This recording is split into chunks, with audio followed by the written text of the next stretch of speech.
শিক্ষা বিপ্লব নাকি শিক্ষা বিপর্যয়? একঘরে ৩ ক্লাস বিশ্রামগঞ্জ নাওজলা স্কুলে শিক্ষা ব্যবস্থার করুণ চিত্র।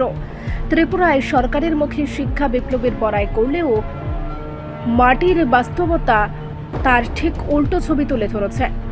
বিশ্রামগঞ্জের নাওজলা স্কুলে এক শ্রেণীকক্ষে একসঙ্গে ৩টি ক্লাসের ছাত্রছাত্রীদের পাঠদান হচ্ছে। বিদ্যালয়টির প্রথম থেকে অষ্টম শ্রেণী পর্যন্ত পড়াশোনা হয়, কিন্তু রয়েছে মাত্র 3টি শ্রেণীকক্ষ। ফলে একই ঘরে 3 ক্লাসের পড়ুয়াদের নিয়ে শিক্ষক শিক্ষিকাদের পড়াতে হচ্ছে। এতে যেমন শিক্ষার মান মারাত্মকভাবে ক্ষতিগ্রস্ত হচ্ছে, তেমনি ছাত্রছাত্রীদের মনোযোগও নষ্ট হচ্ছে। অভিভাবক ও স্থানীয়রা ক্ষোভ উগরে দিয়ে বলেন, সরকার শিক্ষা নিয়ে যতই বড় বড় কথা বলুক, গ্রামীণ এলাকার স্কুলগুলোর হাল ক্রমশ বহাল হচ্ছে। ছাউনি ভাঙা, চেয়ার টেবিলের অভাব, শ্রেণীকক্ষ সংকট, এই হলো বাস্তব চিত্র। বিদ্যালয়ের শিক্ষক শিক্ষিকারাও স্পষ্ট জানিয়ে দিয়েছেন, পরিকাঠামোর অভাবে তারা বাধ্য হয়ে একসঙ্গে 3 ক্লাসের পড়ুয়াদের পাঠদান করছেন। কোনো সহায়ক শিক্ষক বা অতিরিক্ত খড় না থাকায় শিক্ষাদান কার্যত অসম্ভব হয়ে পড়েছে। স্থানীয় বাসিন্দারা প্রশ্ন তুলেছেন, যদি এটাকেই শিক্ষা বিপ্লব বলা হয়, তাহলে সেই বিপ্লব শিক্ষার নয়, বরং ভবিষ্যৎ প্রজন্মের ধ্বংসের সূচনা। সরকারের মুখে উন্নয়নের বুলি, কিন্তু বাস্তবের বিশ্রামগঞ্জের নাওজলা স্কুলের এই করুণ অবস্থা রাজ্যের শিক্ষা ব্যবস্থার চরম ব্যর্থতার স্পষ্ট দৃষ্টান্ত। স্যার, কি হয়েছে আপনাদের স্কুলের, কি সমস্যা? স্যার, আমার সন্তানরা স্কুলের অনেকটি সমস্যা আছে।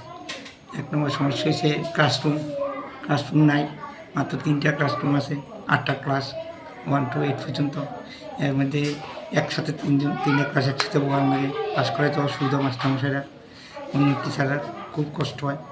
তারপরে আর রুমের নাই, রুম যে জল পড়ে ভেঙে বেরিয়ে গেছে, একটা ছাত্র পড়ছে, একটা ছাত্রের মাথা পড়ছে, মাথা মেলে পড়ছে, সেই বইতে চায় নাই রুমে। আর সমস্যা হয়েছে আমাদের এই মিড ডে মিলের, সবচেয়ে সমস্যা হয়েছে মিড ডে মিলের সমস্যা হচ্ছে রুম নাই, খাওয়ার ডাইনিং রুম নাই, রান্নার খাওয়া বাচ্চারা খায় মাঠে বইয়া, কুকুর তারা অনেকে চার বাচ্চা মাস্টার দৌড়াদৌড়ি করতে আসে, দৌড়ে দিতে আসে, কোন সময় কার বিপদ হয় কেউ করতে হতো। আপনারা এখন কি চাইতেছেন? আমরা চাইতেছি এটি একটু করে দিতে হবে। কতদিন আগে আমরা একটা ফিল্টার দিছি এই পঞ্চায়েত থেকে, এই বাস্তু পঞ্চায়েত থেকে একটা ফিল্টার দিছে, আমরা খুব খুশি। এই ফিল্টারটা মানে জলের ব্যবস্থা অ্যাভেলেবেল আছে, ল্যাট্রিন বাথরুম আছে, একটা বাউন্ডারি বাউন্ডারি জলের ট্যাপ নিয়েও যাইতে পারে এগুলো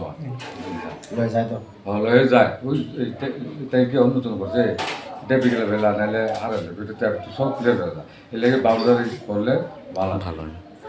তাহলে সবচেয়ে বেশি মানে শ্রেণীকক্ষের সংকট। শ্রেণীকক্ষের সমস্যা। কতজন আছে আপনার? আমরা স্টুডেন্ট আছে আমরা 57, আর টিচার আছে আমরা 7 জন এসএমসি পড়া।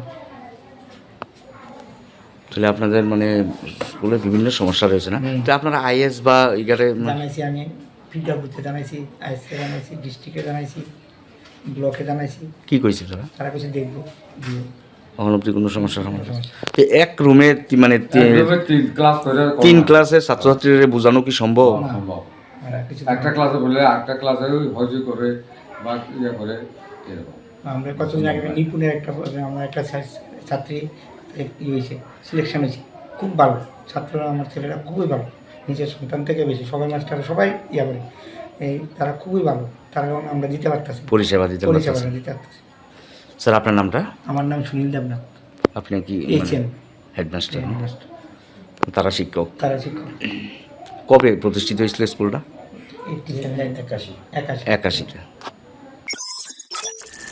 রিপোর্ট সংবাদ প্রতীক্ষা।